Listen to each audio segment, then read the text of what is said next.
이 50억, 정말 제 마음대로 써도 되는 돈이죠.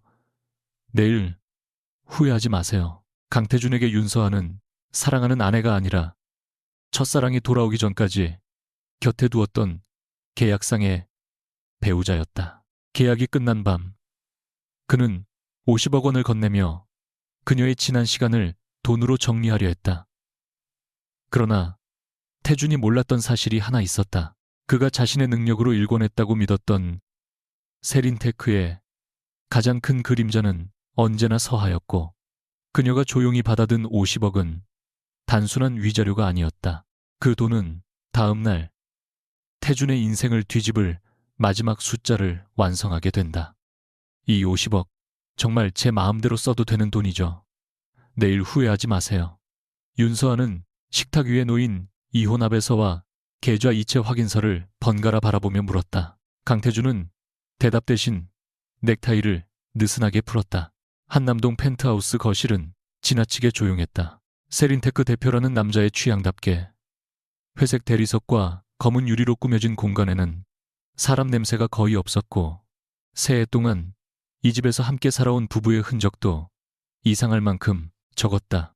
태준은 서하의 질문을 확인 절차 정도로 받아들이는 얼굴이었다. 그래, 내 돈이야. 어디에 쓰든 상관없어. 서하는 다시 물었다. 정말 아무 상관도 없어요. 태준의 눈썹이 미세하게 움직였다. 서하야, 오늘 이런 말장난 하려고 부른 거 아니야. 그럼 왜 불렀는데요? 계약 끝났으니까. 짧은 네 글자가 새해의 시간을 잘라냈다. 태준은 이혼 합의서를 손끝으로 그녀 쪽에 밀었다. 약속했던 기간은 오늘까지야. 내일 아침 전에 필요한 짐은 정리해줘. 서하는 종이에 시선을 내린 채 물었다. 한유리 씨가 돌아와서요. 이번에는 태준의 침묵이 조금 길었다.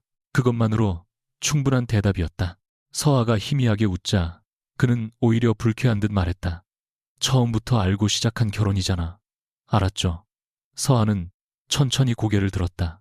그런데 사람이 3년 동안 같이 살면 처음에 알고 있던 것만으로 끝까지 버틸 수 있는 건 아니더라고요. 태준의 표정이 굳었다. 감정 얘기까지 해야 하나? 아니요. 서하는 펜을 집어들었다. 당신이 제일 싫어하는 게 그런 거니까. 태준은 그 순간 안도해야 했다. 울지도 않고 매달리지도 않고 재산 분할을 두고 언성을 높이지도 않는 아내. 그가 생각한 가장 깨끗한 결말이었다. 하지만 서하의 지나친 평온함은 이상하게 그의 속을 긁었다. 그는 마치 자신의 선택이 정당하다는 것을 증명하려는 사람처럼 말을 덧붙였다. 50억이면 부족한 금액 아니야. 계약할 때 약속한 액수보다 훨씬 많아.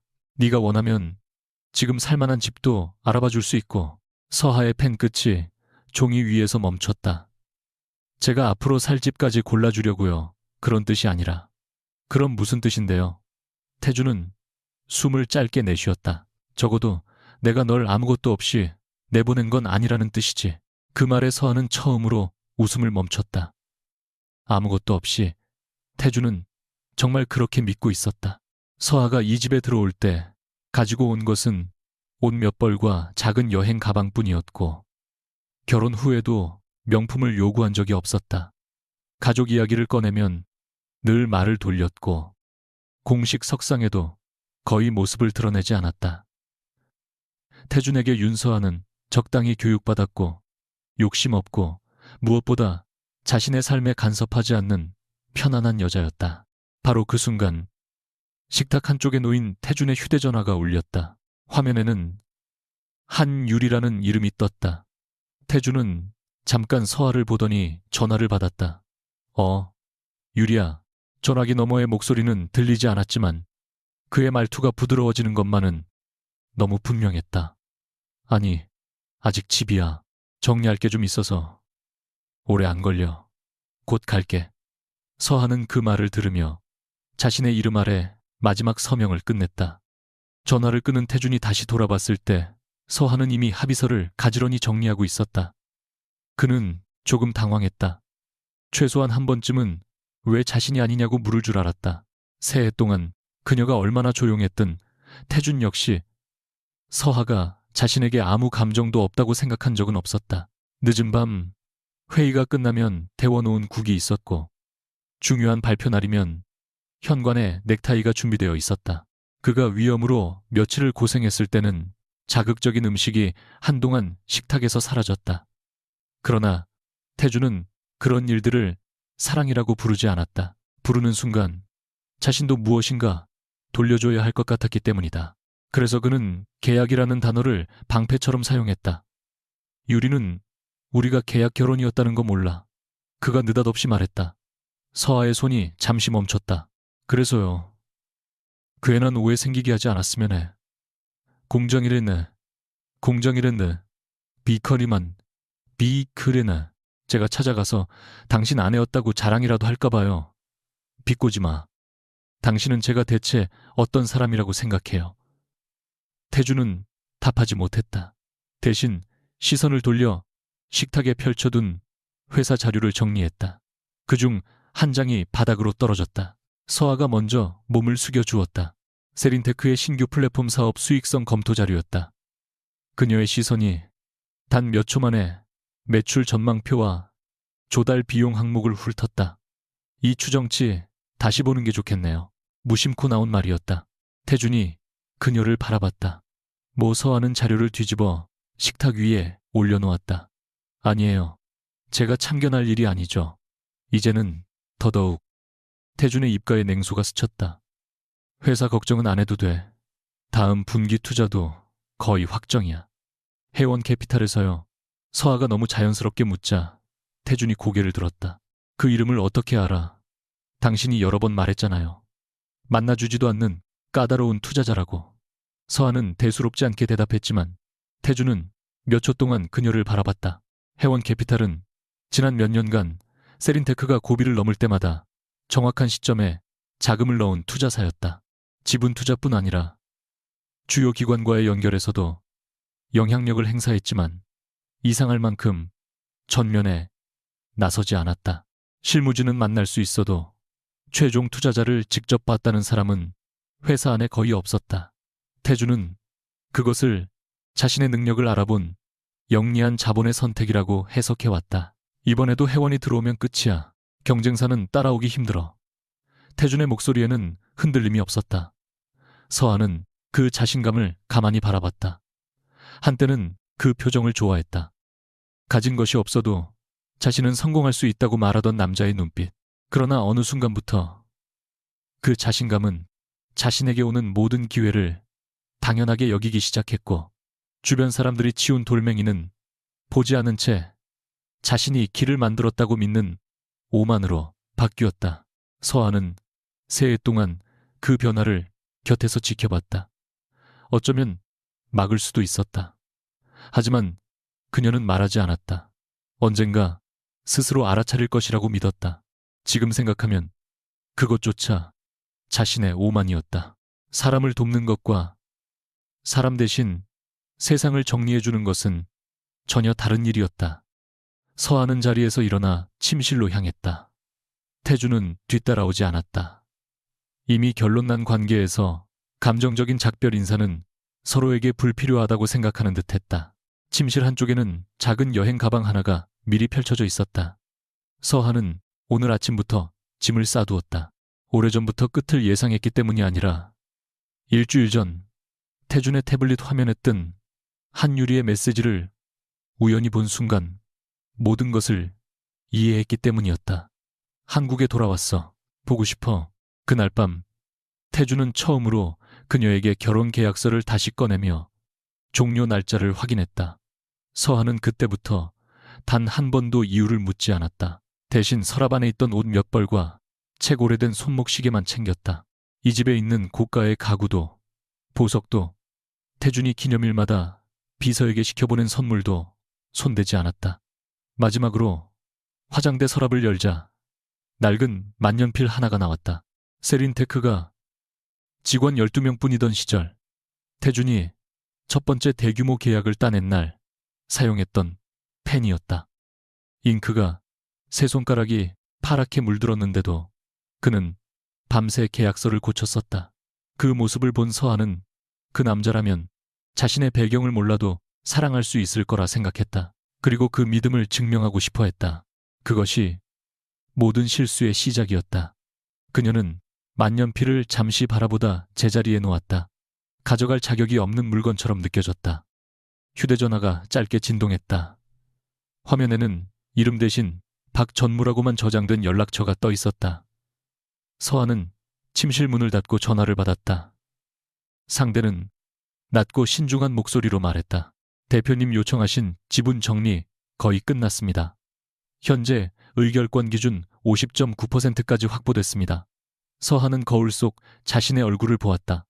웃음도 눈물도 없었다. 남은 건요. 시장에 흩어진 소수 지분 중 확실하게 매수 가능한 물량을 확인했습니다. 다만 마지막 0.1%는 가격이 예상보다 올라갔습니다. 금액이 얼마나 필요하죠? 박전무가 수치를 말했다. 서한은 잠깐 눈을 감았다가 다시 떴다. 기막힐 정도로 정확했다. 몇 분 전 태준이 자신에게 넘긴 50억과 거의 비슷한 규모였다. 오래전부터 준비한 매입 계획의 마지막 구간이 하필 오늘 완성될 수 있다는 사실이 우연처럼 느껴지지 않았다. 그러나 서한은 운명 같은 것을 믿지 않았다. 숫자는 감정이 아니라 선택으로 움직이는 법이었다. 진행하세요. 대표님, 오늘 바로 결정하시는 겁니까? 네. 남은 0.1% 전부. 박전무는 잠시 침묵하다 확인했다. 그러면 내일 기준으로 저희가 확실한 과반을 확보합니다. 서한은 문 너머 거실에 있는 태준을 떠올렸다. 알아요. 그리고 아주 조용히 덧붙였다. 자금 출처는 제 개인 계좌로 바꾸세요. 조금 전에 들어온 돈이 있습니다. 박전무가 이유를 묻지 않았다. 그가 오래전부터 서하를 믿는 이유 중 하나였다. 서하는 전화를 끊으며 짧은 메시지를 보냈다. 마지막 0.1% 진행. 거실로 돌아왔을 때 태준은 창가에서 한유리와 다시 통화하고 있었다. 내일 저녁은 비워둘게. 그때 얘기하자. 서하가 여행 가방을 끌고 나오자 그는 전화를 끊었다. 잠깐의 어색한 침묵 뒤 태준이 말했다. 벌써 다 싼 거야. 제 물건은 원래 많지 않았어요. 나머지는 당신이 산 건 전부 두고 가요. 그의 얼굴이 미묘하게 굳었다. 굳이 그렇게까지 할 필요 없어. 50억이나 받았는데 뭘 더 챙기겠어요. 그 말이 비꼬는 것인지 진심인지 태준은 판단하지 못했다. 그는 서하의 가방을 내려다보다가 갑자기 물었다. 너 정말 괜찮아? 새해 동안 그가 그녀에게 가장 느끼한 질문이었다. 서하는 대답하기 전 잠시 생각했다. 지금 사랑한다고 말하면 무엇이 달라질까? 가지 말라고 매달리면 이 남자가 한유리에게 향하는 마음을 접을까? 설령 붙잡는 데 성공해도 그것이 자신이 원한 사랑일까? 그녀는 결국 희미하게 웃었다. 괜찮지 않은데요. 태준의 눈빛이 흔들렸다. 그런데 괜찮지 않다고 해서 당신 선택이 바뀌는 건 아니잖아요. 서하야. 그러니까 마지막까지 저를 불쌍한 사람으로 만들지는 말아요. 50억까지 줬으면 충분히 좋은 사람이 된 것 같으니까. 태준은 뭔가 말하려 했지만 입술만 움직였다. 서하는 그 얼굴을 바라보며 자신도 잔인하다고 생각했다. 그는 그녀의 비밀을 몰랐고 모르게 만든 사람은 바로 서하였다. 그런데도 어느 한쪽만 가해자라고 믿고 싶었다. 그래야 떠나기가 쉬웠다. 현관 앞에 도착했을 때 태준이 뒤에서 그녀를 불렀다. 윤서하. 서하는 손잡이에 손을 올린 채 돌아봤다. 왜요? 그는 한참 말을 고르다가 가장 태준다운 말을 꺼냈다. 혹시 돈 더 필요하면 연락해. 서하는 잠시 그를 바라봤다. 그 말이 그녀를 완전히 놓아주려는 배려인지 자신의 죄책감을 없애려는 보험인지 알 수 없었다. 아마 둘 다였을 것이다. 그녀는 가방 손잡이를 조금 더 세게 잡았다. 강태준 씨. 결혼한 뒤 처음으로 그의 이름 뒤에 거리를 두는 호칭을 붙였다. 태준의 표정이 굳었다. 당신은 늘 돈이면 충분하다고 생각했죠. 사람을 붙잡을 때도 보내줄 때도 그게 무슨 뜻이야? 아무 뜻도 없어요. 그냥 오늘 처음 확실히 알았어요. 우리가 왜 끝났는지. 태준은 반박하려 했으나 서하는 기다리지 않았다. 문을 열기 직전 그녀가 마지막으로 말했다. 그리고 하나만 기억해요. 제가 오늘 여기서 나간다고 해서 당신이 가진 모든 게 내일까지 그대로 당신 것이란 보장은 없어요. 태준의 눈빛이 날카로워졌다. 협박하는 거야. 서하는 고개를 저었다. 아니요. 충고해요. 문이 닫힌 뒤에도 태준은 한동안 움직이지 않았다. 이해할 수 없는 불쾌감이 남았다. 그가 보기엔 아무 힘도 없는 여자가 마지막 순간 자존심을 세운 것뿐이었다. 그는 그렇게 믿기로 했다. 엘리베이터가 지하 주차장으로 내려가는 동안 서하는 벽에 기대 눈을 감았다. 그제야 손끝이 떨렸다. 거실에서는 단 한 번도 보이지 않던 떨림이었다. 사랑하지 않았다면 이렇게 아프지 않았을 것이다. 처음부터 계약이라고 생각했다면 한율이라는 이름을 듣는 순간 숨이 막히지도 않았을 것이다. 하지만 서하에게 그 결혼은 어느 순간 계약이 아니게 되었다. 어느 날 밤 회사가 위기에 빠졌을 때 태준이 소파에서 잠든 모습을 보며 그녀는 해원캐피탈에 추가 투자를 지시했다. 그가 무너지지 않았으면 했다. 다른 날에는 세린테크를 꺼리는 대형 기관 투자자의 실무진을 직접 만나 회사의 기술력을 설명했고 그 과정에서 자신의 이름을 숨겨달라고 부탁했다. 태준이 스스로 성공했다고 믿는 모습이 좋았다. 그 자존심을 지켜주는 것이 사랑이라고 착각했다. 엘리베이터 거울 속에 자신을 바라보며 서하는 낮게 중얼거렸다. 내가 잘못한 거야. 자신이 만들고 싶은 남자의 모습을 믿느라. 실제 태준을 보지 않았다. 그가 점점 오만해지는 것을 알면서도 사랑이라는 이름으로 결과를 대신 만들어 주었다. 이제 그 대가를 둘 다 치러야 했다. 엘리베이터 문이 열렸다. 검은 세단 옆에서 기다리던 박 전무가 직접 문을 열어주었다. 그는 서하의 작은 여행 가방을 보고도 아무 질문을 하지 않았다. 차가 출발하자 박 전무는 태블릿을 내밀었다. 화면에는 여러 법인에 나뉘어 있던 세린테크 지분 구조가 하나의 표로 정리되어 있었다. 맨 아래 숫자가 선명했다. 50.9%. 박 전무가 말했다. 남은 물량 보유자와 조건 확인했습니다. 장 시작 후 거래가 마무리되면 해원 쪽 의결권이 51%를 넘습니다. 서하는 화면을 한동안 바라보다 태블릿을 돌려줬다. 내일 이사회 일정은 그대로죠. 오전 10시입니다. 강태준 대표에게는 해원캐피탈 최종 의사결정권자가 참석한다고만 통보했습니다. 제 이름은요, 아직 공개하지 않았습니다. 그대로 두세요. 박 전무가 조심스럽게 물었다. 대표님께서 직접 가실 겁니까? 서하는 대답하지 않고 창밖을 바라봤다. 서울의 불빛이 유리창을 미끄러져 지나갔다. 새해 전 그녀는 자신의 이름도 집안도 돈도 내려놓으면 평범한 사랑을 할 수 있다고 믿었다. 오늘 강태준은 그런 그녀에게 50억을 주며 말했다. 아무것도 없이 내보내는 건 아니라고. 우습게도 그 돈 덕분에 마지막 숫자가 완성된다. 서하는 휴대전화를 열어 태준에게서 받은 이체 내역을 한 번 확인한 뒤 화면을 껐다. 갑니다. 그녀가 말했다. 박 전무가 고개를 끄덕였다. 내일 이사회에. 잠시 후 서하는 차분하게 덧붙였다. 다만 강태준 대표 회의만은 올리지 마세요. 박 전무가 놀라 돌아봤다. 51%를 확보하고도요. 네, 해임은 너무 쉬워요. 서하의 시선이 차갑게 가라앉았다. 자기가 만든 회사라고 믿는 사람이잖아요. 그 믿음이 어디까지 진짜인지 이번에는 본인이 직접 증명하게 해야죠. 같은 시간 펜트하우스에 혼자 남은 태준은 서하가 두고 간 이혼 합의서를 다시 집어들었다. 서명은 흔들림 없이 단정했다. 이상하게도 그 서명이 눈에 거슬렸다. 한유리에게서 메시지가 왔다. 이제 정말 끝난 거지. 우리 내일부터 다시 시작할 수 있는 거지. 태준은 한동안 답장을 하지 않았다. 그때 회사 비서실에서 늦은 연락이 들어왔다. 내일 오전 긴급 이사회가 확정되었습니다.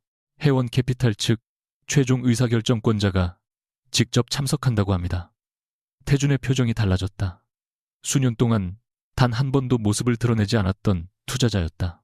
그는 서하와의 마지막 대화를 잠시 잊고 곧바로 전화를 걸었다.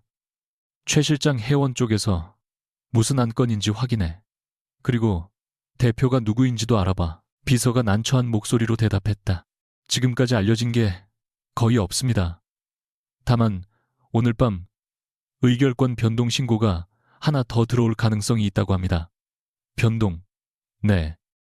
아직 확정 전이지만 회원 측 우호 지분이 과반을 넘을 수 있다는 이야기가 있습니다.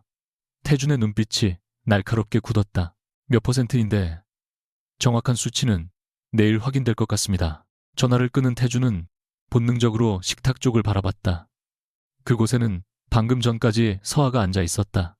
그녀가 떠나기 직전 남긴 말이 이상할 만큼 또렷하게 되살아났다. 당신이 가진 모든 게 내일까지 그대로 당신 것이란 보장은 없어요. 태준은 그 문장을 머릿속에서 밀어냈다. 우연일 뿐이었다. 윤서하와 회원 캐피탈이 무슨 상관이 있을 리 없었다. 그렇게 생각하면서도 그는 그날 밤 처음으로 자신이 새해 동안 한 집에서 살았던 여자의 과거를 거의 아무것도 모른다는 사실을 깨달았다. 다음 날 오전 9시 40분 강태준은 평소보다 15분 일찍 세린테크 본사 최상층 회의실에 들어섰다. 밤새 거의 잠을 이루지 못했지만 얼굴에는 피곤한 기색을 드러내지 않았다. 검은 정장과 짙은 남색 넥타이, 한치 흐트러짐 없는 머리까지 평소와 똑같았다. 달라진 건 회의실 분위기였다. 사회이사들은 평소보다 말수가 적었고 재무 담당 임원은 태준과 눈이 마주칠 때마다 시선을 피했다. 테이블 위에는 회원 캐피탈에서 새벽에 전달한 자료가 인쇄되어 있었지만 정작 가장 중요한 최종 의결권 비율 부분은 비공개 표시로 가려져 있었다. 태준이 자리에 앉자 최 실장이 가까이 다가와 낮게 말했다. 대표님, 회원 측 차량이 방금 지하에 도착했습니다. 태준은 손목시계를 한번 확인했다. 최종 의사결정권자 이름은 끝까지 공개하지 않았습니다. 말이 돼. 우리 회사 최대 투자자가 몇 년 동안 얼굴 한번 안 비치더니 갑자기 이사회에 직접 온다면서 이름도 안 알려. 오늘 회의에서 직접 밝히겠다는 입장입니다. 태준은 불쾌한 표정으로 서류를 덮었다. 머릿속 한편에서 전날 윤서아의 목소리가 스쳤다. 당신이 가진 모든 게 내일까지 그대로 당신 것이란 보장은 없어요. 그는 자신도 모르게 손가락으로 테이블을 2번 두드렸다. 그리고 스스로를 비웃듯 입술을 눌렀다. 우연이다. 서아는 어젯밤 이 집을 나간 여자일 뿐이었다. 회원 캐피탈과 연결 지을 이유는 하나도 없었다. 오전 10시 정각 회의실 문이 열렸다. 먼저 검은 서류 가방을 든 박 전무가 들어왔고 뒤이어 법무팀 관계자 2명이 모습을 드러냈다. 태준은 박 전무를 본 순간 아주 희미하게 인상을 찌푸렸다. 어디선가 본 얼굴 같았지만 정확히 기억나지 않았다. 그리고 마지막 사람이 문을 통과했다. 크림색 재킷에 검은 슬랙스를 입은 윤서하였다. 어젯밤 작은 여행 가방을 끌고 펜트하우스를 떠나던 여자가 아니었다. 머리는 단정하게 묶여 있었고 손에는 얇은 서류 파일 하나만 들려 있었다. 화려한 보석도 없었다. 그러나 회의실에 들어서는 순간 사람들이 자연스럽게 자리에서 일어났다. 태준만 움직이지 못했다. 그의 눈은 서하에게 고정된 채 굳어 있었다. 서하는 그런 그를 한번 바라본 뒤 아무 일도 없었다는 듯 박 전무에게 말했다. 시작하시죠. 태준이 자리에서 벌떡 일어났다. 윤서하. 몇몇 이사들의 시선이 두 사람 사이를 오갔다. 서하는 태준을 보며 차분하게 답했다. 네가 왜 여기 있어? 그 질문은 곧 답을 들으실 겁니다. 장난하지 마. 태준의 목소리가 낮아졌다. 회원 캐피탈 사람이 온다고 했어. 서하는 의자 등받이에 손끝을 얹었다. 그래서 제가 왔습니다. 순간 회의실 안의 공기가 얼어붙었다.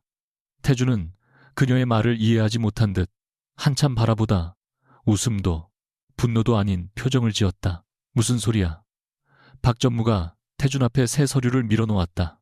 윤서아 대표님은 회원 캐피탈의 최종 의결권자이자 실질 지배인입니다. 그제야 태준의 얼굴에서 모든 표정이 사라졌다.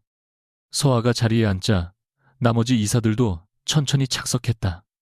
태주는 끝까지 서 있었다. 박 전무는 흔들림 없는 목소리로 지분 변동 내역을 설명하기 시작했다. 어제까지 해원 캐피탈 및 특수관계 투자법인이 보유한 의결권은 50.9%였습니다. 오늘 오전 장 시작 직후 잔여 지분 매입이 완료됐고 현재 확보된 의결권은 정확히 51%입니다. 회의실 여기저기서 작게 숨을 삼키는 소리가 들렸다.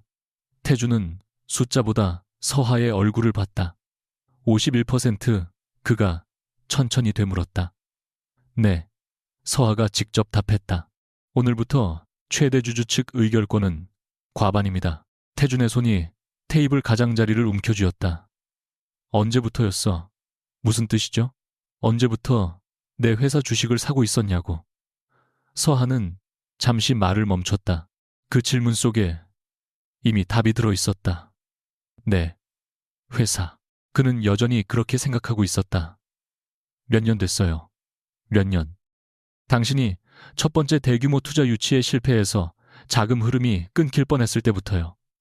태준의 눈빛이 흔들렸다. 그 시기는 정확히 기억났다. 직원 급여를 지급할 현금조차 부족해져 자신이 개인 부동산까지 정리하려 했던 때였다.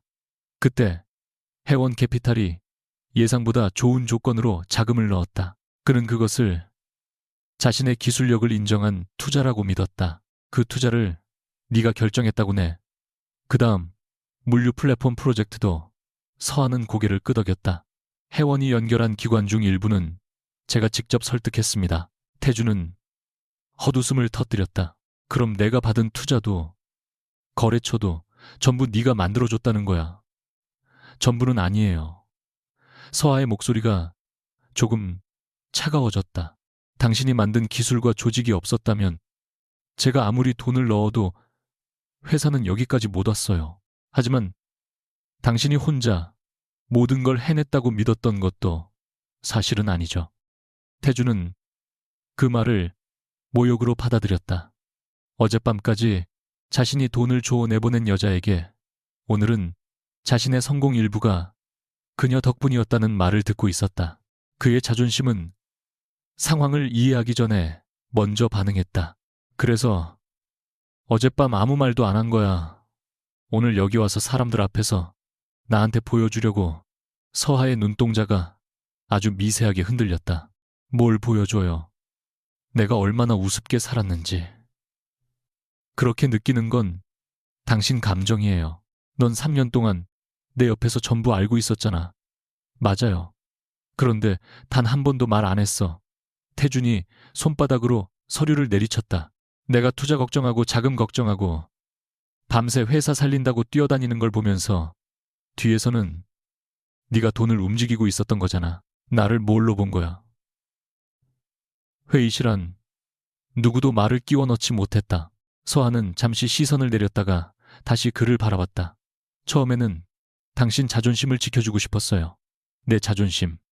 당신은 누구 도움으로 성공했다는 말을 제일 싫어했으니까. 태준이 싸늘하게 웃었다. 그러니까 몰래 도와주고 내가 혼자 성공했다고 착각하게 만들었다. 서하는 바로 부정하지 못했다. 그것이 자신의 약점이었다. 맞아요. 그 부분은 제가 잘못했어요. 예상치 못한 인정에 태준의 표정이 잠시 푸섰다. 당신을 돕는 것과 당신 인생의 배경을 몰래 정리해주는 게 같다고 생각했어요. 그런데 아니었어요. 서하는 천천히 말했다. 저도 제가 옳다고 믿고 있었고 당신도 당신이 옳다고 믿고 있었죠. 그래서 여기까지 온 거예요. 박 전무는 두 사람의 대화가 잠시 끊기자 새 자료를 펼쳤다.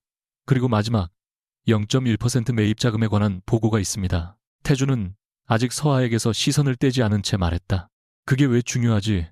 서하가 이번에는 직접 서류를 그의 앞에 놓았다. 계좌 이체 내역과 주식 매수 결제 확인 자료였다.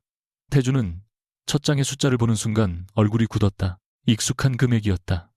50억 원. 송금인 강태준. 수취인 윤서하. 바로 전날 저녁 자신이 보내준 돈이었다. 설마 태준의 목소리가 낮아졌다. 서아가 담담하게 말했다. 어제 물었죠. 이 돈을 정말 제 마음대로 써도 되냐고. 불이산이는 너 지금 당신이 된다고 했어요. 서하는 다음 장을 넘겼다.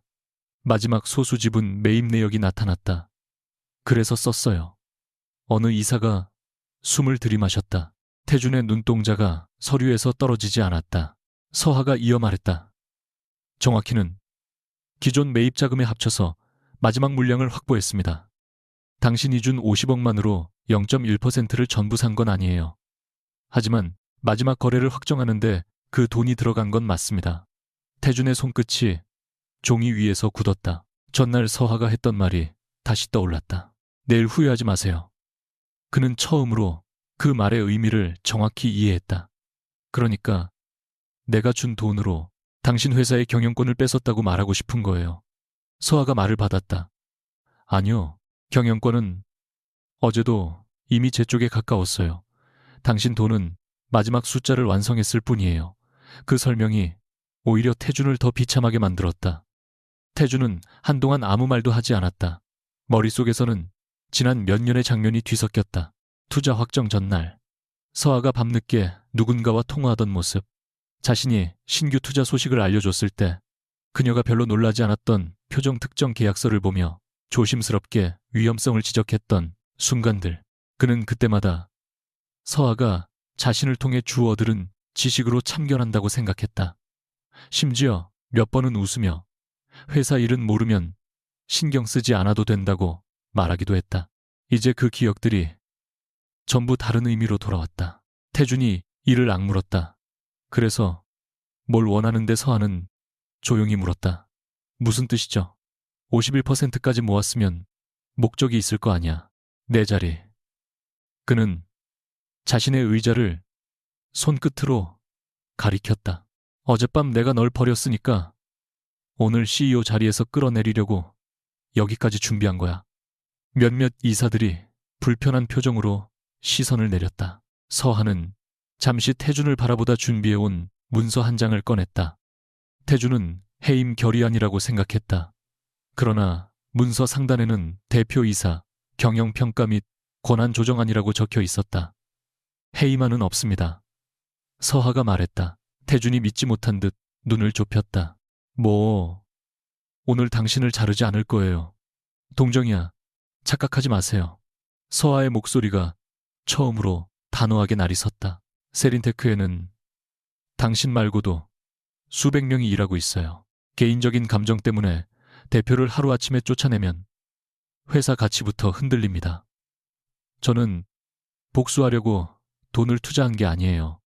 회의실의 긴장이 다른 형태로 바뀌었다. 서하는 경영평가안을 이사들에게 나누어주며 설명했다. 앞으로 일정 기간 대규모 투자 인수 차입 핵심 자산 처분에는 이사회 승인이 필요했다. 동시에 신규 프로젝트의 수익성과 위험 관리 과정을 다시 검증하기로 했다. 태준에게서 CEO 직함을 빼앗지는 안 돼. 더 이상 그의 판단이 곧 회사의 결정이 되지는 않는 구조였다. 태준이 서류를 넘기며 비웃었다. 결국 목줄을 채우겠다는 거네. 아니요. 뭐가 달라. 당신이 늘 말했잖아요. 세린테크는 당신 능력으로 여기까지 왔다고. 서하는 그의 눈을 똑바로 바라봤다. 그럼 보여주세요. 뭘 제가 뒤에서 길을 치워주지 않아도 당신이 정말 이 회사를 이끌 수 있는지. 태준의 턱이 단단하게 굳었다. 서하는 한마디씩 천천히 이어갔다. 오늘부터 해원 캐피탈은 세린테크를 특별 대우하지 않습니다. 경쟁력 없는 사업에는 돈을 넣지 않을 거고 당신이 부탁한다고 거래처를 연결해 주지도 않을 겁니다. 대신 제대로 된 사업이면 누구보다 공정하게 평가하죠. 태준이 낮게 말했다. 나를 시험하는 거야. 아니요. 이제야 시험을 끝내는 겁니다. 서하의 눈빛에 아주 잠깐 슬픔이 지나갔다. 지난 3년 동안 사람을 시험한 건 저였어요. 그게 제 잘못이었고요. 앞으로는 안 할 겁니다. 그 순간 태준의 휴대전화가 짧게 진동했다. 화면에 한유리의 이름이 떠올랐다. 오늘 점심 같이 먹을 수 있어. 어제 못한 얘기가 있어. 태주는 메시지를 읽었지만 바로 답하지 않았다. 서하는 우연히 화면을 봤으나 아무 반응도 하지 않았다. 그 무관심이 오히려 태준을 더 불편하게 했다. 전날까지만 해도 그는 유리가 돌아온 것이 자신의 인생을 원래 자리로 되돌리는 일이라고 생각했다. 계약 결혼은 끝났고 오래 기다린 첫사랑과 다시 시작하면 된다고 믿었다. 그런데 불과 12시간도 지나지 않아 자신이 서 있던 바닥 자체가 달라졌다. 태준이 서하에게 낮게 말했다. 유리 때문에 이러는 건 아니지. 서하의 표정이 굳었다. 아직도 그게 제일 궁금해요. 대답해. 한유리 씨가 돌아오지 않았어도 언젠가는 이렇게 됐을 거예요. 왜? 서하는 잠시 멈췄다. 당신이 제가 없어도 된다고 생각해서가 아니라 제가 계속 당신 인생을 뒤에서 떠받치는 방식이 틀렸다는 걸 이제 알았으니까요. 태준이 날카롭게 받아쳤다. 그걸 어젯밤까지는 몰랐고 알고 싶지 않았어요. 서하는 솔직하게 인정했다. 당신이 언젠가 저를 선택할 거라고 믿고 싶었으니까. 짧은 침묵이 흘렀다. 이사회에 앉은 사람들은 두 사람의 결혼이 단순한 계약이었다는 사실조차 처음 듣고 있었다. 태주는 서하의 마지막 말을 듣고 처음으로 대꾸하지 못했다. 회의가 끝난 뒤 이사들이 하나둘 빠져나가도 태주는 자리에서 움직이지 않았다. 서하는 박 전무와 함께 자료를 정리했다.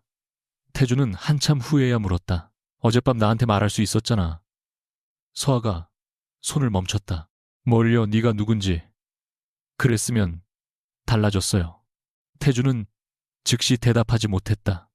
서하가 그 침묵을 바라봤다. 제가 해원캐피탈 주인이라는 걸 알았으면 이혼 안 했을 거예요, 그건. 아니면 50억보다 더 큰 돈을 줬을까요? 태준의 얼굴이 굳었다. 서하는 서류를 가방에 넣으며 말했다. 그 질문에 지금 바로 대답 못하잖아요. 그러니까 어젯밤 말하지 않은 게 맞아요. 태준이 자리에서 일어나 그녀 앞으로 다가왔다. 윤서아, 넌 지금 나를 아주 나쁜 인간으로 만들고 있어. 서아도 그를 바라봤다. 제가 만드는 게 아니에요. 당신이 한 선택을 제가 더 이상 덮어주지 않는 것뿐이에요. 너도 나한테 거짓말했잖아. 맞아요. 그럼 너도 똑같아.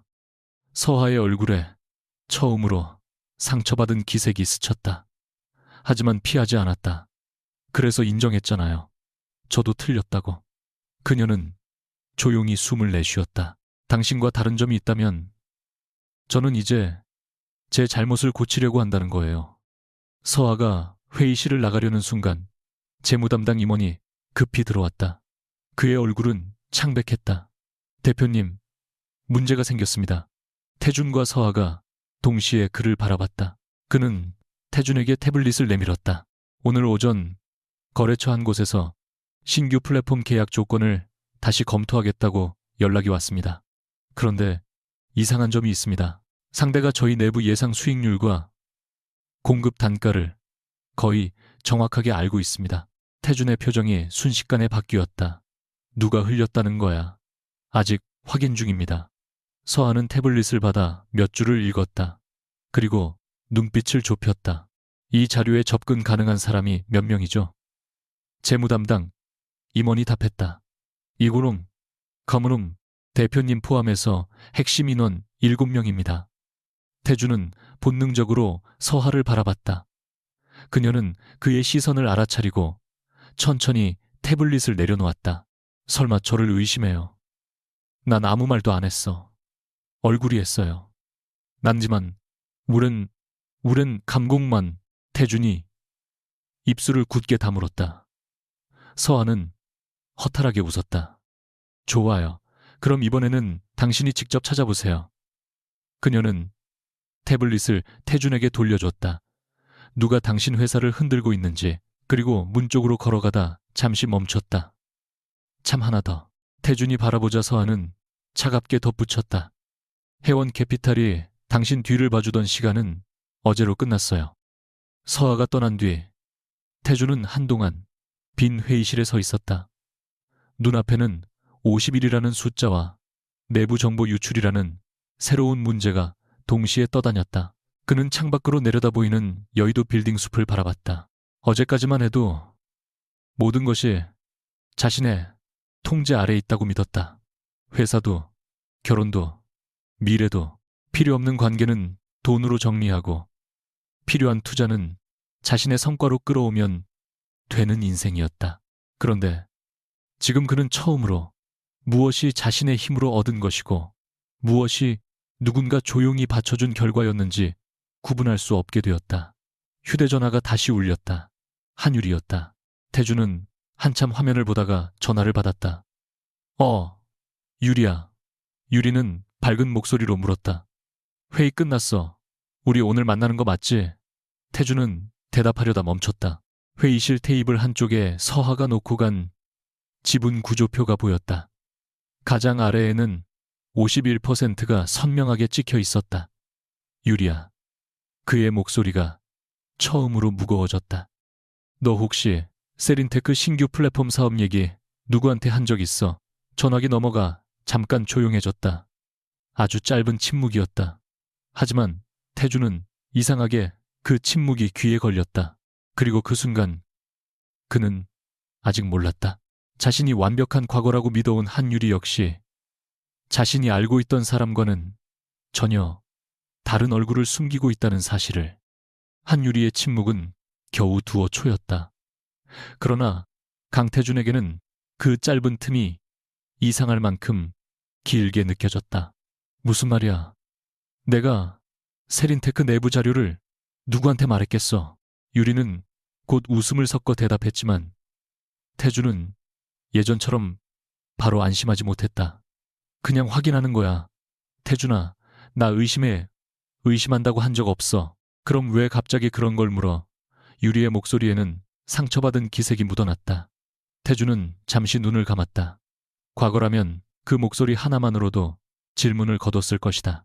자신이 힘들던 시절, 곁에 있어준 사람, 돈도 지위도 없던 자신을 좋아했던 여자. 적어도 그는 그렇게 기억하고 있었다. 회사 내부 수치가 밥그릇해져 접근 가능한 사람이 많지 않아. 태준이 설명하자 유리는 조용해졌다가 낮은 목소리로 말했다. 혹시 윤서아 씨가 너한테 나를 의심하라고 한 거야? 태준의 눈썹이 꿈틀했다. 왜 서하 얘기가 나와? 어제부터 이상하잖아. 갑자기 회사 주인처럼 나타나고 너한테 권한 제안까지 걸고 내가 돌아온 직후에 그건 회사 일이고. 태준아. 유리는 아주 부드럽게 그의 말을 끊었다. 여자는 싫어하는 여자 때문에 생각보다 많은 걸 할 수 있어. 태준은 대답하지 않았다. 전화를 끊은 뒤에도 그 문장이 머릿속에 남았다. 이상한 것은 그 말이 서아를 의심하게 만들기보다 왜 유리가 서아를 그렇게 빠르게 적으로 규정하는지 궁금하게 만들었다는 점이었다. 그날 오후 태준은 지난 5년간 세린테크의 투자 기록을 전부 자신의 사무실로 가져오라고 지시했다. 재무팀장이 두꺼운 파일과 태블릿을 내려놓으며 조심스럽게 물었다. 대표님, 어느 부분을 중점적으로 보실까요? 태준은 잠시 생각하다 말했다. 해원 캐피탈이 처음 들어온 시점부터 부전 후로 우리한테 연결된 거래처와 기관도 전부 자료를 보기 시작한 지 1시간이 지나자 불편한 패턴이 보이기 시작했다. 첫 번째, 자금 위기 직후 해원이 투자했고 그로부터 석 달 뒤 대형 유통사와 계약이 성사됐다. 기술 검증에서 탈락할 뻔했던 두 번째 프로젝트는 정체를 알 수 없는 외부 자문을 받은 뒤 평가 기준이 다시 조정됐고 결국 계약을 따냈다. 해외 투자사가 협상에서 발을 빼려 했을 때는 해원이 공동 투자자로 들어오면서 협상이 되살아났다. 태주는 그 모든 순간을 기억했다. 당시에는 자신의 끈질긴 설득과 직원들의 노력으로 만든 결과라고 믿었다. 실제로 그것도 틀린 말은 아니었다. 그는 수백 번 발표했고 기술팀은 밤을 새웠으며 회사는 끊임없이 제품을 고쳤다. 그러나 그 노력들이 절벽 아래로 떨어지지 않도록 마지막에 손을 내민 누군가가 늘 있었다. 그리고 그 손의 끝에는 같은 이름이 반복되고 있었다. 해원. 태주는 의자에 등을 기대며 입술을 눌렀다. 대표님, 재무팀장이 조심스럽게 말했다. 사실 예전부터 이상하긴 했습니다. 태준이 고개를 들었다. 모가 회원 쪽은 저희가 요청하기 전에 위험한 지점을 먼저 알고 움직이는 경우가 많았습니다. 왜 이제 말해? 저희는 대표님이 따로 소통하고 계신 줄 알았습니다. 그 한마디가 태준의 자존심을 정면으로 찔렀다. 그는 결국 회원 캐피탈 서울 사무실로 직접 찾아갔다. 사전에 약속하지 않았지만 서한은 그를 돌려보내지 않았다. 유리벽 너머로 보이는 그녀의 사무실은 펜트하우스와 전혀 달랐다. 벽에는 투자 지도가 붙어 있었고 테이블에는 여러 산업 보고서가 정리돼 있었다. 태준은 문이 닫히자마자 파일을 그녀 앞에 던지듯 내려놓았다. 이것도 네가 한 거야. 서한은 첫 장을 보고 무엇을 묻는지 알아챘다. 어떤 걸 말하는 거죠? 대형 유통사 계약, 해외 투자사, 데이터 센터 공급 계약, 내가 따냈다고 생각했던 것들. 당신이 따낸 게 맞아요. 말 돌리지 마. 태준의 목소리가 높아졌다. 그 뒤에 네가 있었냐고. 서한은 잠시 침묵했다. 몇 군데는 제가 연결했어요. 몇 군데는 회원 실무진이 추천했고요. 계약을 실제로 따낸 건 세린테크였어요. 태준이 씁쓸하게 웃었다. 네가 문을 열어줬다는 거네. 문이 열려도 안에 들어갈 능력이 없으면 계약은 못해요. 그게 위로라고 하는 말이야. 사실을 말하는 거예요. 태준은 책상에 두 손을 짚었다. 너는 내가 얼마나 우스웠어. 서하의 눈빛이 굳었다. 또 그 얘기예요. 난 네 앞에서 회사 자랑을 했어. 내가 어디까지 올라왔는지 말했고 누구 도움도 없이 여기까지 왔다고 떠들었어. 그런데 넌 다 알고 있었잖아. 당신을 비웃은 적 없어요. 더 나빠. 태준은 이를 악물었다. 아무 말도 안 하고 보고만 있었잖아. 마치 내가 언제 깨닫나 지켜보는 사람처럼. 서한은 그 말을 듣고 한동안 대답하지 않았다. 태준이 처음으로 그녀의 가장 아픈 부분을 정확하게 찔렀기 때문이다. 맞아요. 그녀가 결국 말했다. 태준의 눈빛이 흔들렸다. 서한은 피하지 않았다. 처음에는 당신을 지켜주고 싶었어요. 그런데 어느 순간부터는 저도 궁금해졌어요. 제가 아무것도 말하지 않으면 당신이 언제 제 존재를 볼까? 돈도 이름도 아닌 저를 언제 선택할까? 태준이 낮게 말했다. 그래서 사람을 시험했어. 네. 나를 당신만이 아니에요. 제 사랑도 시험했어요. 서아의 손끝이 천천히 굳었다. 제 가족은 모든 관계에 가격표를 붙였어요. 그래서 저는 반대로 하면 진짜 사랑을 얻을 수 있다고 생각했어요. 돈을 숨기고 도움을 숨기고 아무것도 없는 사람처럼 살면 누군가 저만 볼 거라고. 그녀는 자조적으로 웃었다. 지금 보니까 우스운 생각이죠. 사랑을 얻고 싶다면서 진실은 보여주지 않았으니까. 태준은 반박하려 했지만 말이 나오지 않았다. 서아가 계속 말했다. 당신이 오만해진 것도 봤어요. 그런데 제가 만든 부분이 있다고 생각해서 더 말하지 못했어요. 당신이 실패할까봐 무서워서 또 돈을 넣고 또 길을 만들었어요. 그게 사랑이라고 믿었고요. 그럼 이제 다 끊겠다는 거야. 네. 내가 망해도 서아는 잠시 그를 바라보다 아주 천천히 대답했다. 당신이 실패하는 걸 보는 것보다 더 무서운 건 평생 제 손이 없으면 못 써는 사람으로 만드는 거예요. 그날 저녁 태준은 회사로 돌아오자마자 내부 정보 접근 기록을 직접 확인하기 시작했다. 이번에는 누구에게도 맡기지 않았다. 신규 플랫폼 사업의 원가와 예상 수익률이 포함된 자료는 7명이 열람할 수 있었지만 외부로 출력된 흔적은 3번뿐이었다. 2번은 재무팀 검토, 1번은 태준 자신의 비서실이었다.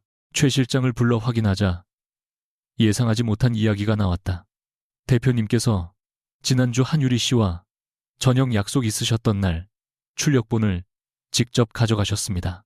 태준의 손이 멈췄다. 내가 내 차 안에서 검토하시겠다고. 기억이 떠올랐다. 유리가 귀국하고 처음 단둘이 식사했던 날이었다. 태준은 식사 직전까지 차 안에서 보고서를 읽었고 유리에게서 전화가 오자 급히 식당으로 올라갔다. 자료는 가죽 서류 가방 안에 넣어둔 상태였다. 식사가 끝난 뒤 유리는 자신의 휴대전화 배터리가 없다며 태준의 차에서 충전기를 가져오겠다고 했었다. 불과 10여 분. 당시에는 아무 생각도 하지 않았다.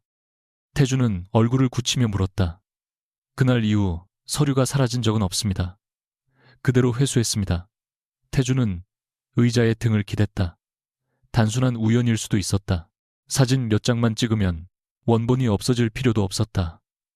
하지만 아직 증거는 없었다. 바로 그때 신규 플랫폼 담당 임원이 들어왔다. 대표님, 상대 회사에서 수정 조건을 보내왔습니다. 태준이 문서를 받아들자 눈빛이 차갑게 변했다.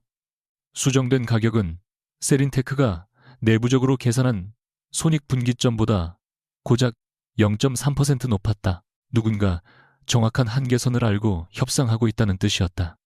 태준은 그날 밤 유리를 만났다. 강남의 조용한 라운지에서 그녀는 아무 일도 없었다는 듯 웃으며 와인잔을 밀어놓았다. 오늘은 표정이 더 안 좋네. 윤서아 씨 때문에 그래. 태준은 잔에 손도 대지 않았다. 지난주에 내 차에 갔었지. 유리의 웃음이 아주 잠깐 멈췄다. 충전기 가지러. 서류 가방 봤어. 무슨 서류 가방 뒷좌석에 있던 거. 유리는 눈을 가늘게 뜨더니 상처받은 얼굴로 웃었다. 지금 진짜 나 조사하는 거야. 질문에 답해. 봤어. 가방이 있다는 건 봤지. 열어보진 않았어. 태준은 그녀를 가만히 바라봤다. 유리는 한숨을 쉬며 잔을 내려놓았다. 서아 씨가 널 완전히 바꿔놨네. 서아 얘기하지 마. 왜 그 여자가 나 돌아오자마자 회사 절반 넘게 가지고 나타났는데 내가 이상하다고 생각하면 안 돼. 그 지분은 네가 오기 전부터 모으고 있었어. 유리의 표정이 순간 굳었다. 아주 미세한 변화였다. 태준은 처음으로 그것을 놓치지 않았다. 그걸 어떻게 알아? 유리가 되물었다. 태준은 답하지 않고 질문을 바꿨다. 넌 세린테크 지분 구조에 왜 그렇게 관심이 많아? 관심 가진 적 없어. 어제는 서아가 회사 주인처럼 나타났다고 했잖아. 51%라는 것도 기사에 아직 안 나갔어. 유리의 손가락이 와인잔 기둥을 세게 잡았다. 네가 전화하면서 말했겠지. 난 너한테 숫자를 말한 적 없어. 그 순간 두 사람 사이에 처음으로 과거의 추억만으로는 덮을 수 없는 침묵이 생겼다. 유리는 곧 표정을 정리했다. 좋아. 솔직히 말할게. 나도 요즘 투자 쪽 일을 알아보고 있어. 사람들한테 세린테크 얘기를 들었고 해원 캐피탈이 지분을 늘린다는 소문도 들었어. 그게 죄야. 누구한테 들었는데 왜 취조에 회사 정보가 새고 있으니까. 태준의 목소리는 차가웠다. 유리의 눈에 눈물이 맺혔다. 예전의 태준이라면 그 순간 바로 사과했을 것이다. 하지만 오늘 그는 움직이지 않았다. 나 한국에 돌아온 이유가 뭔지 알아. 유리가 떨리는 목소리로 말했다. 너 때문이야. 몇 년 동안 내가 얼마나 후회했는데. 우리가 헤어진 것도 내가 원해서 그런 게 아니었어. 집에서 널 반대했고 난 겁이 났어. 그런데 이제야 돌아왔더니 네 옆에는 이상한 계약 아내가 있고 그 여자가 갑자기 네 회사를 쥐고 있어. 내가 불안하면 안 돼. 태준의 눈빛이 흔들렸다. 그녀의 말은 그의 가장 약한 곳을 정확히 건드렸다. 자신이 가난했기 때문에 둘이 헤어졌다는 오래된 상처. 유리는 그것을 알고 있었다. 서하는 계약 아내가 아니야. 태준이 자신도 모르게 말했다. 유리가 굳었다. 태준 역시 자신이 무슨 말을 했는지 뒤늦게 깨달았다. 무슨 뜻이야? 적어도 이제 와서 그렇게 부를 사람은 아니라는 뜻이야. 유리의 얼굴에서 눈물이 사라졌다. 대신 차갑고 얇은 표정이 스쳐갔다. 결국 그 여자 편을 드네. 태준은 대답하지 않았다. 그는 처음으로 유리와 서아 사이에서 누구를 선택할지를 생각하는 대신 무엇이 사실인지를 먼저 봐야 한다고 느꼈다. 다음 날 아침 서아는 세린테크의 특별 경영 점검 회의에 참석했다. 태준은 밤새 준비한 대응안을 직접 발표했다. 외부로 유출된 기존 수익 구조를 폐기하고 가격 체계를 다시 설계하며 당장 계약을 잡기 위해 손실을 감수하지 않겠다는 내용이었다. 한 이사가 우려스럽게 물었다. 계약을 놓치면 이번 분기 실적이 크게 떨어집니다. 태주는 단호하게 답했다. 내부 정보를 훔쳐서 우리 손익분기점 바로 위까지 가격을 누르는 상대에게 끌려가면 다음 협상에서도 같은 일이 반복됩니다. 계약 하나 잃는 게 회사 기준을 잃는 것보다 싸게 먹힙니다. 서한은 아무 말 없이 그를 바라봤다. 예전 같았으면 그녀가 먼저 대체 투자처나 새 거래선을 준비했을 것이다. 오늘은 하지 않았다. 태준도 도움을 청하지 않았다. 회의가 끝난 뒤 서하가 자료를 챙기자 그가 다가왔다. 이번에는 네가 연결해줄 곳 없어도 내가 해결할 거야. 말투는 여전히 날카로웠지만 전날 같은 원망은 아니었다. 서하는 고개를 끄덕였다. 그래야죠. 태주는 한동안 그녀를 바라보다 말했다. 그리고 정보 유출건 네가 아니라는 건 알아. 서하의 손이 멈췄다. 이제야요. 확실한 증거 없이 누구도 범인이라고 하지 않을 거야. 서하는 희미하게 웃었다. 조금 나아졌네요. 태준도 거의 보이지 않을 만큼 입꼬리를 움직였다. 그러나 다음 순간 최 실장이 급히 회의실로 들어왔다. 그의 손에는 보안팀이 복원한 한 장의 기록이 들려 있었다. 대표님, 지난주 차량 블랙박스와 출입 기록을 대조했습니다. 최 실장의 얼굴은 굳어 있었다.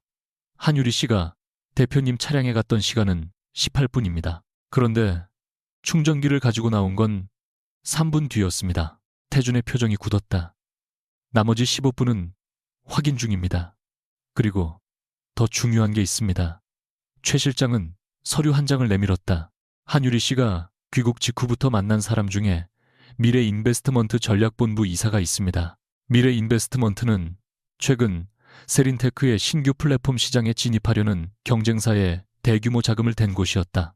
서하의 눈빛이 차갑게 가라앉았다. 태주는 서류 속 이름을 바라보다 믿을 수 없다는 듯 낮게 말했다. 이 사람이랑 유리가 왜 만나? 서하는 바로 대답하지 않았다. 대신 태준을 바라봤다. 어제까지만 해도 그는 자신에게 모든 답을 요구했다. 그러나 이번에는 달랐다. 직접 알아보세요. 서하가 말했다. 이번에는 제가 답을 만들어주지 않을게요. 태준은 천천히 고개를 들었다. 그녀의 말이 더 이상 모욕처럼 들리지 않았다. 오히려 처음으로 자신에게 맡겨진 몫처럼 느껴졌다. 그는 서류를 접어 손에 쥐었다. 그래. 그리고 조용히 말했다. 이번에는 내가 알아낼게.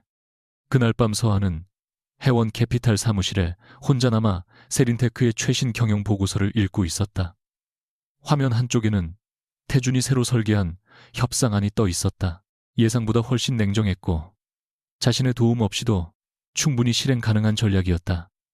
서하는 자신도 모르게 아주 작게 미소 지었다가 곧 표정을 지웠다. 그가 성장하는 것을 기뻐할 자격이 자신에게 있는지 알 수 없었다.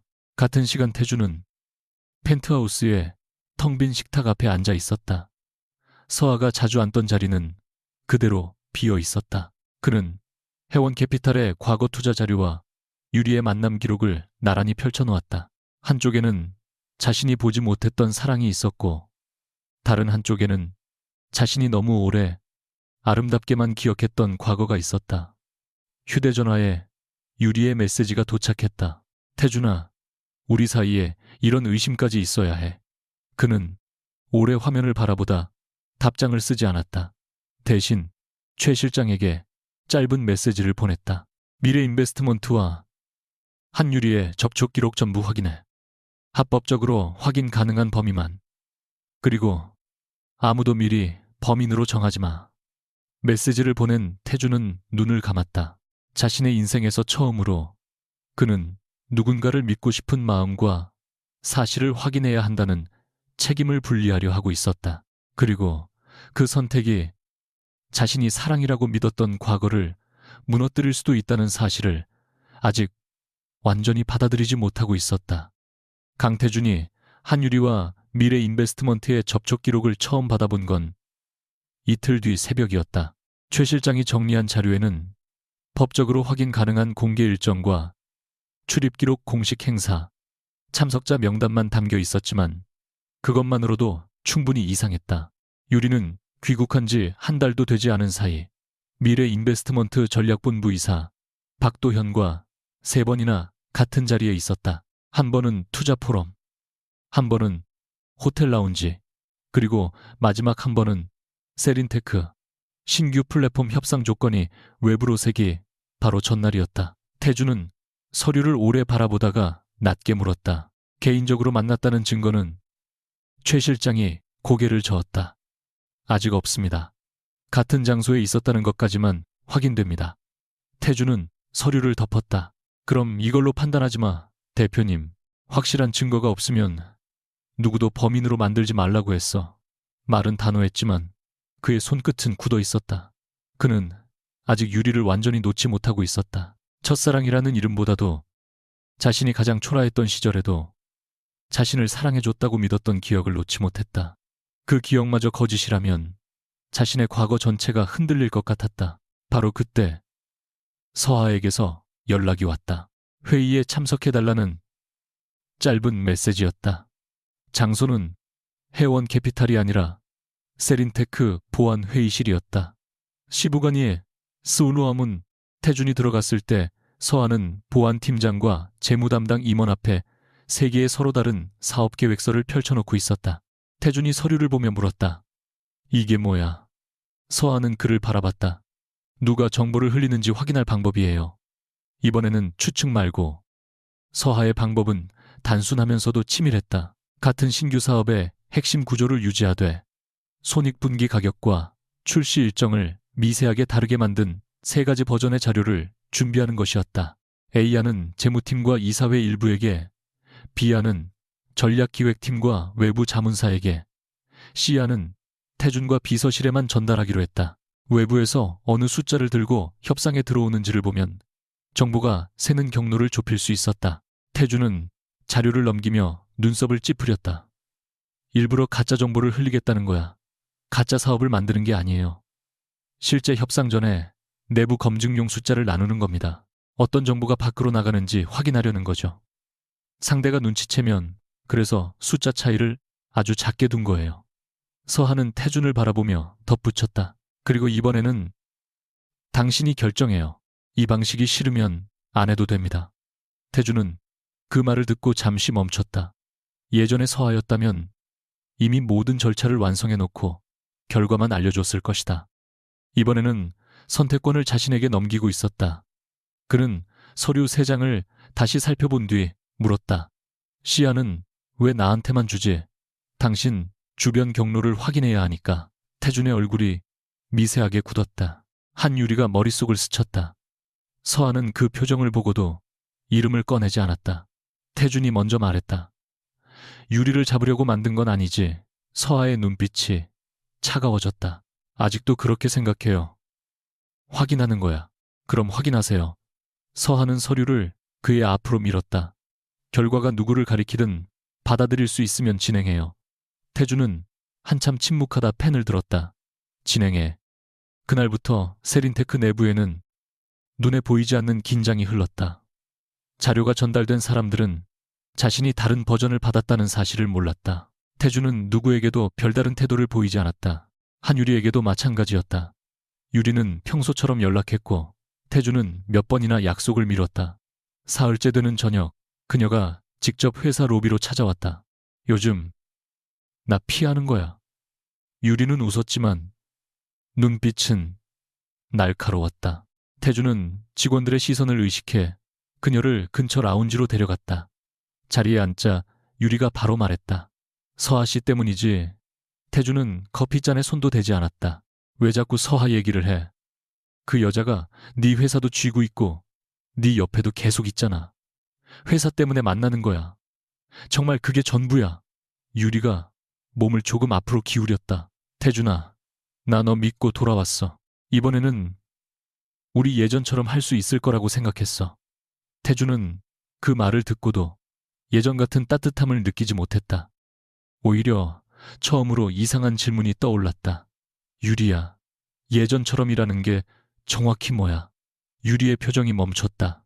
뭐, 그때 나는 회사도 없었고 돈도 없었어. 우리 집도 무너지고 있었고. 그래서 그런 나를 사랑했다고 했잖아. 태주는 그녀를 똑바로 바라봤다. 그런데 지금 네가 알고 싶어 하는 건 내 회사 지분이랑 투자 구조뿐이야. 유리의 입술이 굳었다. 누가 그런 소리 해? 아무도. 태주는 낮게 대답했다. 이번엔 내가 보고 있어. 다음날 오전 결과가 나왔다.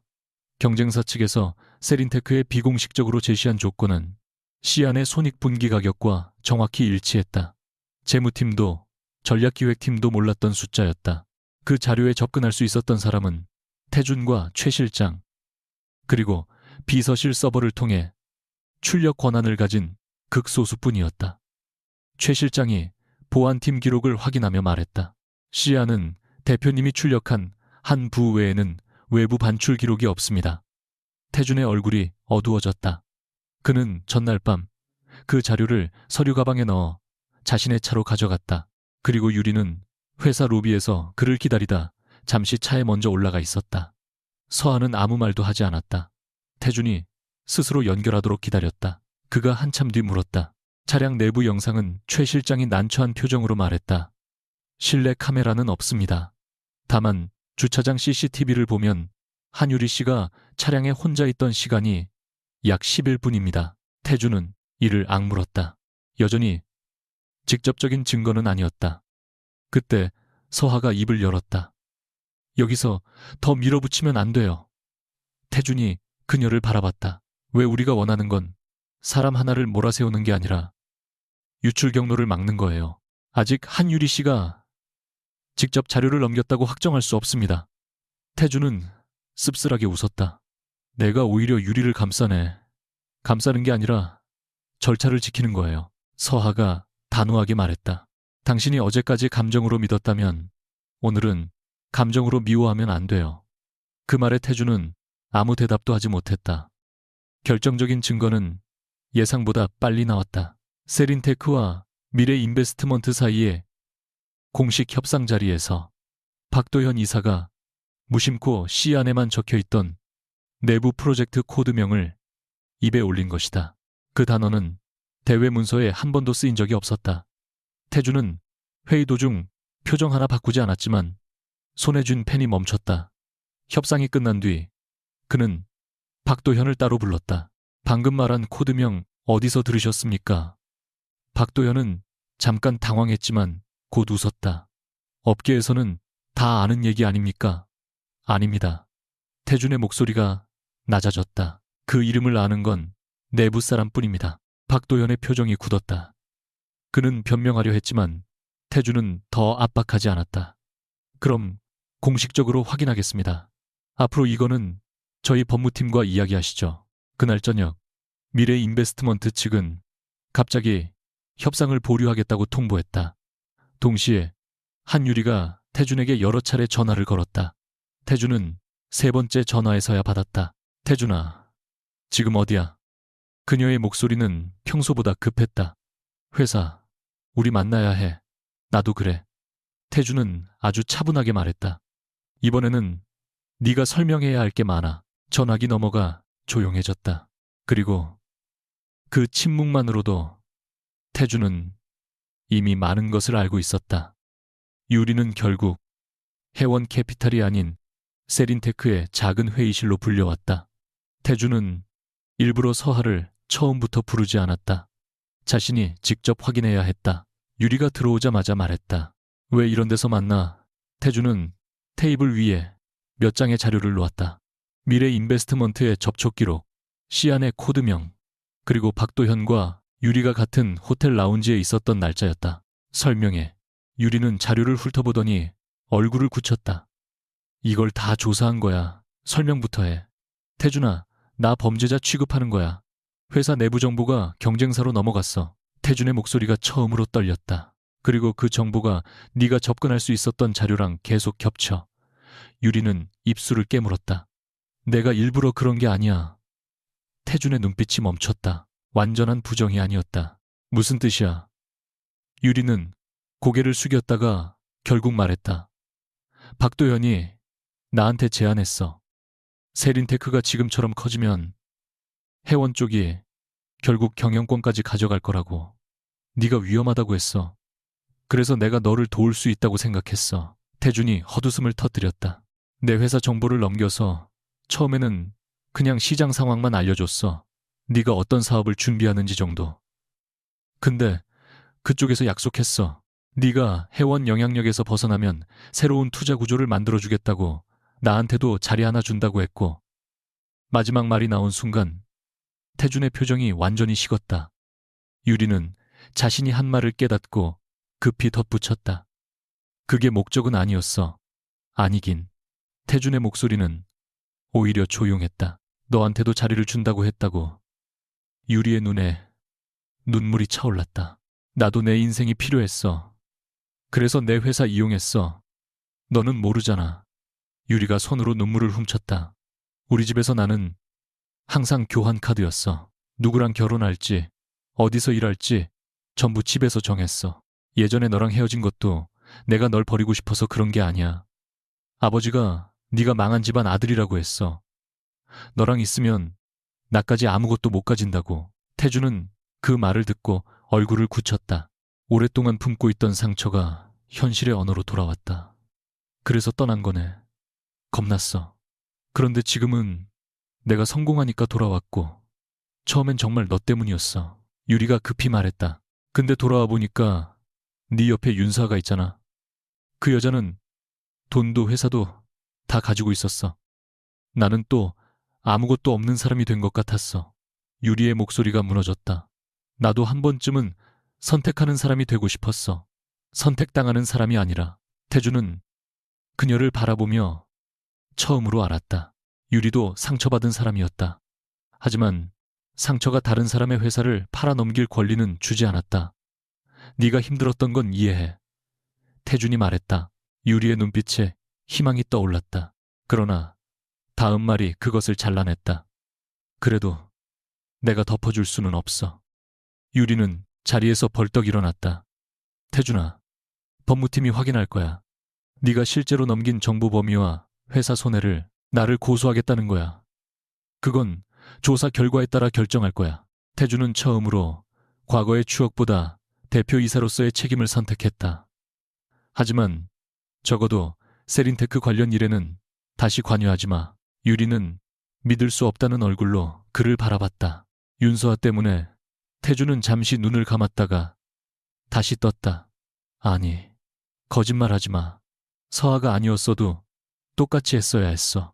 그는 천천히 말했다. 오히려 지금까지 못한 게 문제였어.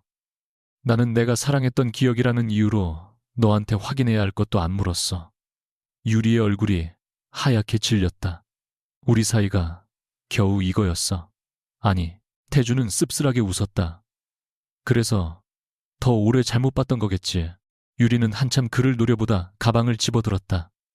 문을 열기 직전 그녀가 돌아서 말했다. 너 윤서아한테 돌아가도 행복하지 못해. 그 여자도 널 속였잖아. 태주는 대답하지 않았다.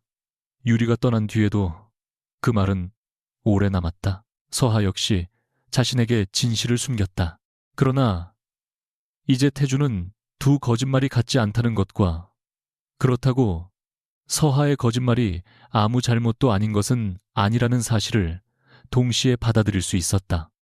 그날 밤 태주는 해원 캐피탈로 서하를 찾아갔다.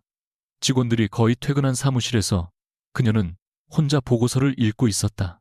태준이 들어오자 서하는 그의 표정만 보고 결과를 짐작했다. 한유리 씨였어요. 태준은 고개를 끄덕였다. 일부는 직접 인정했어. 나머지는 법무팀이 확인할 거야. 서하는 문서를 덮었다. 괜찮아요. 그 질문에 태준은 잠깐 웃었다. 이상하네.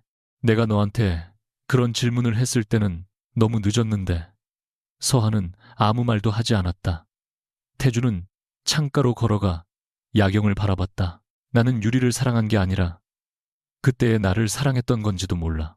그럴 수도 있죠. 가진 것도 없고 실패하기 전이었던 나. 누군가 조건 없이 좋아해줬다고 믿었던 시절. 그는 고개를 돌렸다. 그래서 네가 옆에 있어도 계속 과거를 보고 있었어. 서아의 손끝이 천천히 굳었다. 태주는 말을 이었다. 그런데 너도 나한테 말하지 않은 게 너무 많아. 아직도 화가 나. 서하는 고개를 끄덕였다. 화내도 돼요. 왜 그때 한 번도 솔직하게 말 안 했어. 나한테 사랑한다고라도. 서하는 한참 침묵하다 대답했다. 무서웠으니까요. 뭐가 제가 먼저 진실을 보여주면 당신이 저를 선택했을 때 그게 저 때문인지 제 돈 때문인지 평생 의심할 것 같았어요. 그녀는 힘겹게 웃었다. 그래서 결국 제가 제일 싫어하던 우리 아버지랑 똑같이 행동했어요. 사람을 조건 속에 넣어놓고 반응을 지켜봤어요. 태주는 그녀에게 다가갔지만 일정한 거리를 남겼다. 그럼 우리 둘 다 사람을 제대로 본 적이 없었네. 서아가 그를 바라봤다. 아마도요. 나는 네가 나한테 기대 사는 사람이라고 생각했고 저는 당신이 언젠가 알아서 저를 선택할 거라고 생각했고요. 둘 다 자기한테 편한 이야기만 믿었네. 서아는 조용히 웃었다. 이번 웃음에는 처음으로 날이 없었다.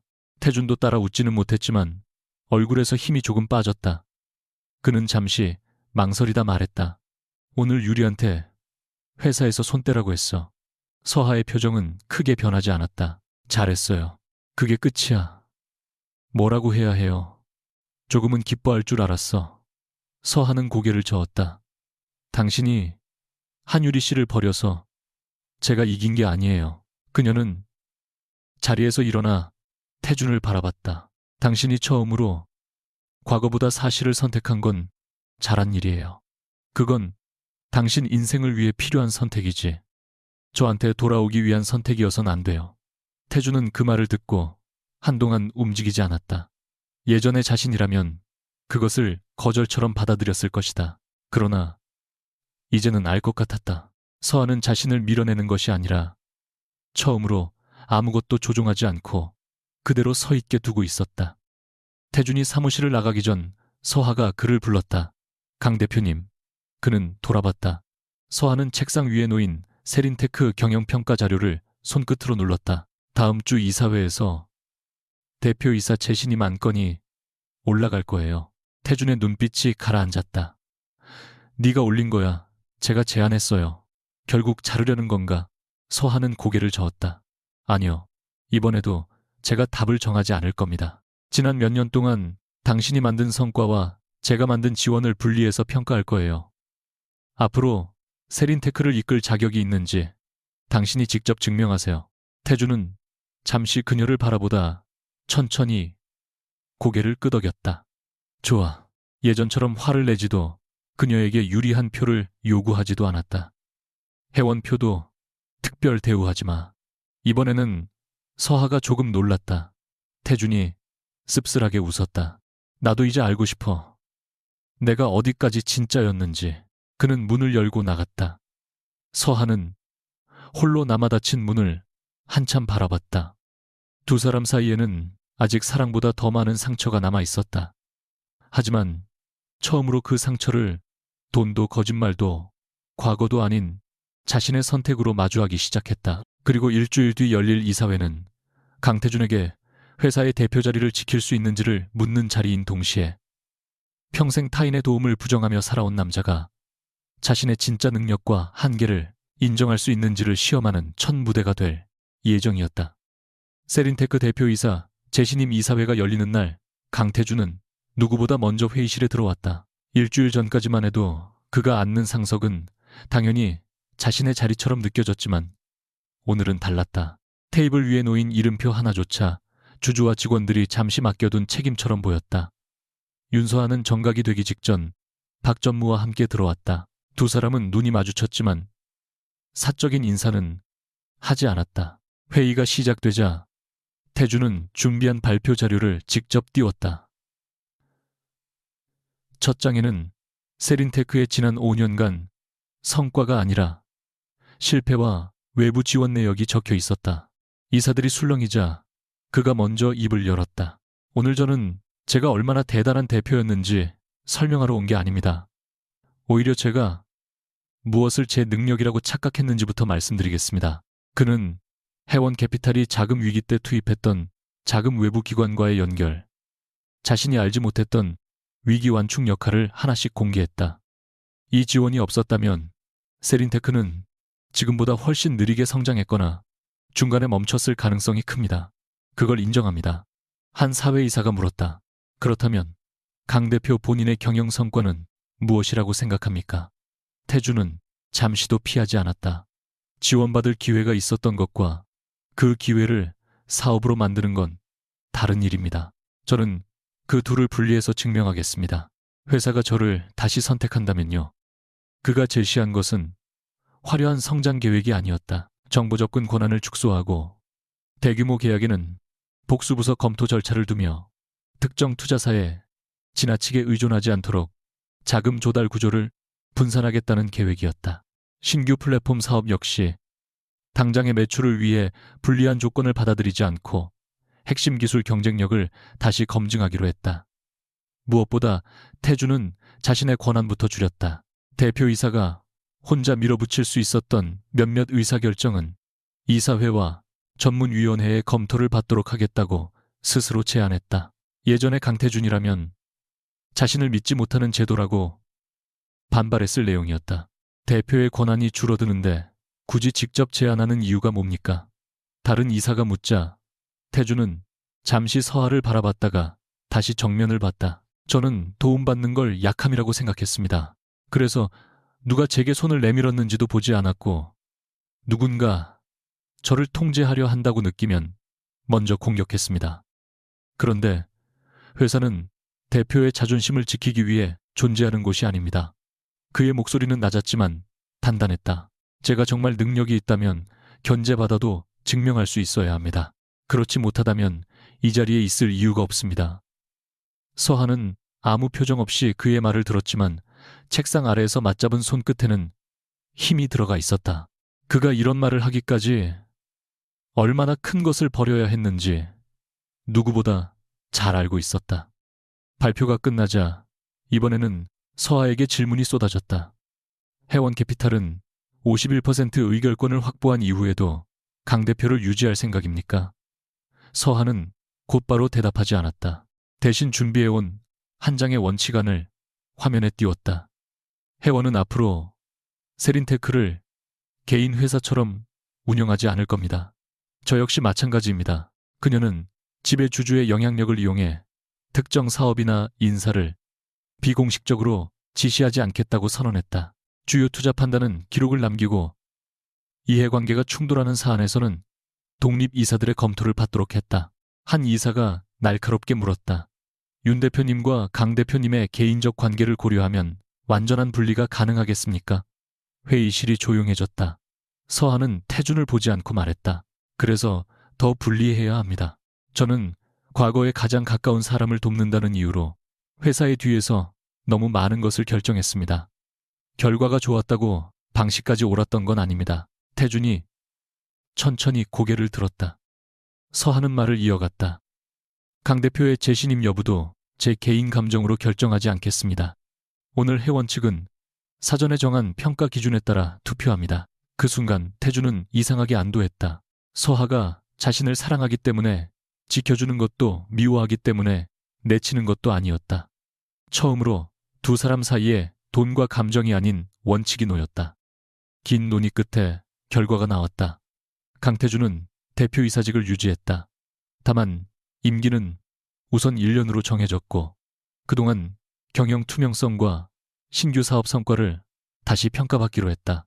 과거 같았으면 조건부 재신임이라는 표현 자체에 모욕감을 느꼈을 태준은 자리에서 일어나 고개를 숙였다. 기회를 주셔서 감사합니다. 결과로 증명하겠습니다. 회의가 끝난 뒤 이사들이 하나둘 나가고 서하도 자료를 정리했다. 태준이 그녀 앞에 멈춰섰다. 내 표가 몇 표였는지 물어보면 안 되겠지.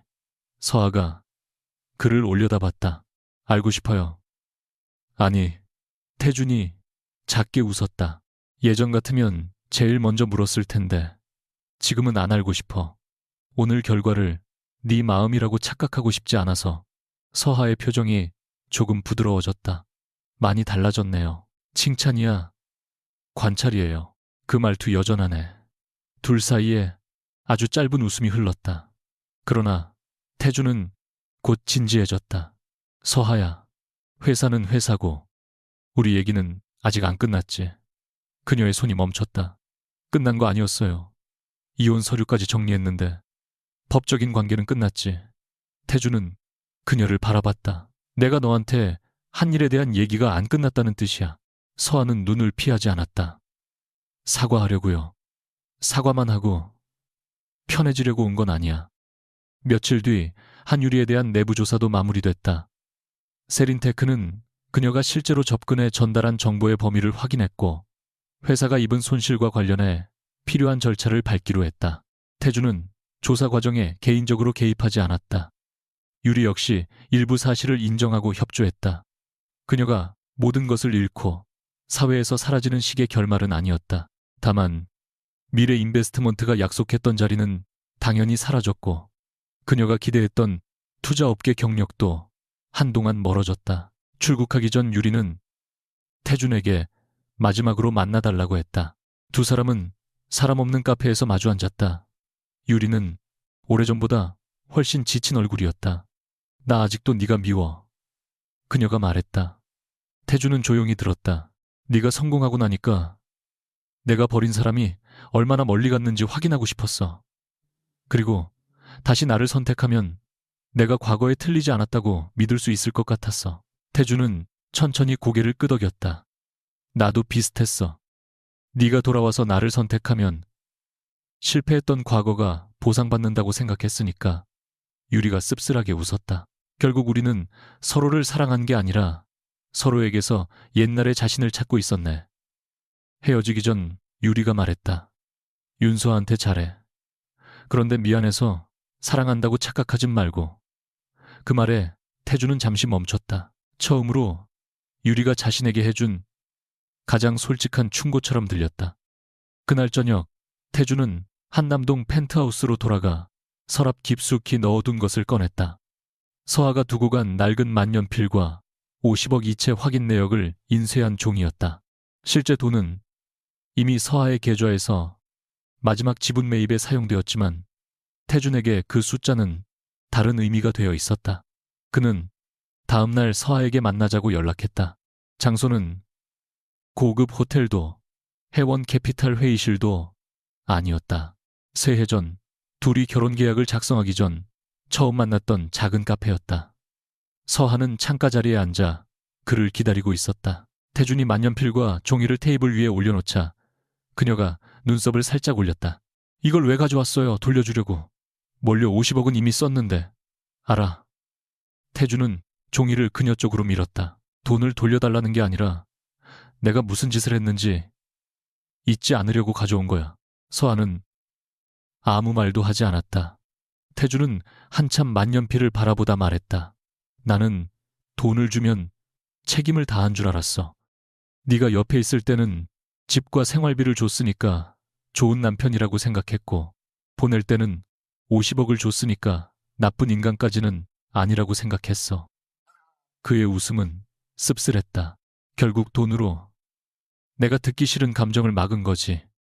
서하는 차가 식어가는 것도 잊은 채 그의 말을 들었다. 태준이 계속 말했다. 그런데 네가 했던 일도 이제 이해는 해. 이해한다고 다 괜찮다는 뜻은 아니야. 네가 날 속이고 뒤에서 모든 걸 처리한 건 아직도 화가 나. 알아요. 하지만 이제는 그 화를 네가 나를 사랑하지 않았다는 증거로 쓰고 싶지 않아. 서하의 눈동자가 흔들렸다. 태준은 처음으로 변명 없이 그녀를 바라봤다. 그리고 내가 널 사랑했다는 말도 쉽게 안 할 거야. 그 말에 서하가 예상하지 못한 듯 눈을 들었다. 왜요? 내가 당신을 사랑했는데 몰랐다고 말하면 너무 편하잖아. 사랑했다면 그렇게 함부로 대하면 안 됐어. 그는 손가락을 천천히 맞잡았다. 분명 네가 없는 집이 싫었고 네가 다른 사람처럼 느껴지는 게 두려웠고 네가 나를 보지 않는 순간 화가 났어. 그런데 그걸 사랑이라고 부를 자격이 있는지는 모르겠어. 적어도 그때의 나는 사랑하는 법을 몰랐던 것 같아. 서하는 오랫동안 아무 말도 하지 못했다. 그동안 기다렸던 것은 사랑한다는 고백이었는데 이상하게도 지금 이 말이 훨씬 더 깊게 들어왔다. 자신이 듣고 싶은 대답 대신 자신이 받아들여야 하는 진실을 말하고 있었기 때문이다. 저도 당신한테 미안해요. 서아가 마침내 입을 열었다. 제가 좋은 결과를 만들어주면 좋은 사람이 되는 줄 알았어요. 1호가 당신이 실패할 것 같으면 먼저 길을 만들고 당신이 상처받을 것 같으면 진실을 숨겼어요. 그러면서 언젠가는 당신이 알아서 제 마음을 알아줄 거라고 생각했죠. 그녀는 창밖을 잠깐 바라봤다. 사실 그건 사랑이라기보다 통제에 가까웠는지도 몰라요. 저는 당신이 어떤 선택을 할지 무서워서 선택할 기회 자체를 제대로 주지 않았어요. 태주는 조용히 말했다. 그럼 우리 둘 다 잘못했네. 네, 내 잘못이 더 크지만 서아가 처음으로 작은 웃음을 터뜨렸다. 그건 부정 안 할게요. 태준도 웃었다.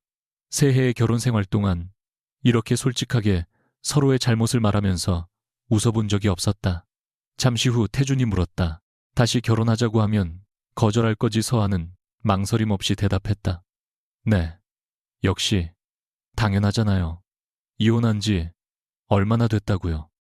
태준은 고개를 끄덕였다. 이상하게도 실망보다는 안도감이 컸다. 이번에는 서하의 대답을 돈이나 계약으로 바꿀 수 없다는 것이 오히려 좋았다.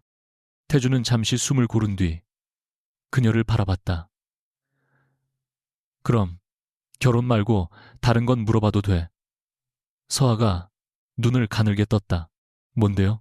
태준은 테이블 위 이혼 서류 사본을 반으로 접어 자신의 가방에 넣었다.